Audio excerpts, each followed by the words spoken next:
নমস্কার, কেকাস কিচেনে আপনাদের সবাইকে স্বাগত। আজকে আমি একটা রেসিপি শেয়ার করছি। এটা টিফিনে কিংবা জলখাবারে খুব ভালো হয়। নিয়েছি এরকম 3 পিস পাউরুটি। প্রথমে একটা ডিম নিয়েছি আর পাউরুটিটাকে আমি এরকম টুকরো করে নিয়েছি। ডিমটাকে ফেটিয়ে নিয়েছি একটু নুন আর গোলমরিচের গুঁড়ো দিয়ে। আমি প্যানের মধ্যে পাউরুটিটা দিয়ে ডিমটা দিয়ে দিয়েছি। এবার একটু খুন্তি দিয়ে এইভাবে চেপে চেপে দেবো। প্রথমে আমি এখানে একটা ডিম দিয়েছি, এবার এটাকে একটু চেপে দিয়েছি। ওভেনের আঁচটা মাঝারি করে রেখেছি। এবার এর উপরে দিয়ে দেব আমি ক্যাপসিকাম কুচি, পেঁয়াজ কুচি। ক্যাপসিকামটাকে একটু লম্বালম্বি বড় করে কাটতে হবে। দিয়ে দিচ্ছি পেঁয়াজের যেন একটা লেয়ারের সাথে একটা লেয়ার লেগে না থাকে সেইভাবে হাত দিয়ে ছাড়িয়ে ছাড়িয়ে দিচ্ছি। দিয়ে দিচ্ছি এরকম টমেটোর বীজগুলো অবশ্যই ফেলে দিতে হবে। আমি ডিমের মধ্যে গোলমরিচের গুঁড়ো আর নুন দিয়ে দিয়েছি। এবার এটাকে এইভাবে সাজিয়ে নিচ্ছি। সমস্তটা এইভাবে দিয়ে দেব। ওপর থেকে আমি দিয়ে দেব চিলি ফ্লেক্স। আর একটা ডিম একটু পরিমাণ মতো তার আগে নুন দিয়ে দিচ্ছি। ঠিক চেপে চেপে এরকম একটু গুছিয়ে দিতে হবে। এবার এর মধ্যে দিয়ে দিলাম আরেকটা ডিম। প্রথমে আমি একটা ডিম দিয়ে তারপর আরেকটা ডিম এর মধ্যে ঢেলে দেবো চারিদিকে ছড়িয়ে।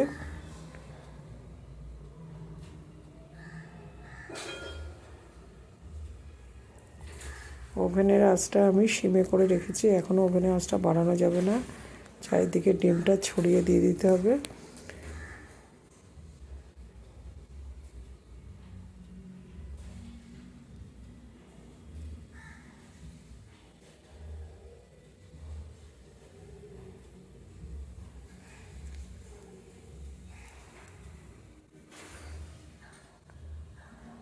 মিনিট 2 করে নিতে হবে। তারপর এর মধ্যে দিয়ে দিতে হবে একটা চিজ। আমি এরকম একটা চিজ নিয়েছি। চিজটাকে আমি গ্রেট করে দেবো। আপনারা চাইলে মোজারেলা চিজও দিতে পারেন।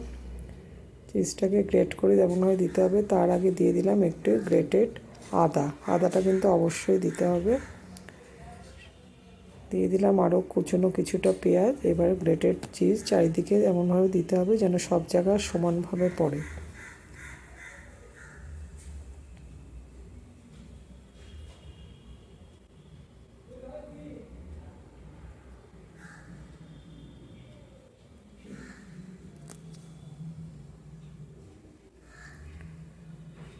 চিজটা দিয়ে দিয়েছি। ওভেনটা আমি এবার অন করে দিলাম।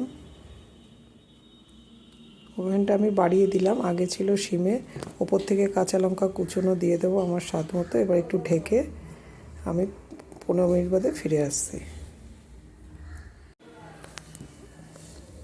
আমি 15 মিনিট বাদে ফিরে আসবো। সেই মতো ঢাকাটা দিয়ে রাখবো যাতে এটা ওভেনের আঁচটা মাঝারি করে রেখেছি। মিনিট 15 বাদে আমি ফিরে এলাম। এখানে চিজটা মেল্ট হয়ে গেছে, বেশ সুন্দর। চারিদিকে চিজটা মেল্ট হয়ে গেছে, দেখতে খুব ভালো হয়েছে। এবার আমি এটাকে ওভেনটা অফ করে সার্ভিং ডিশে তুলে নিচ্ছি।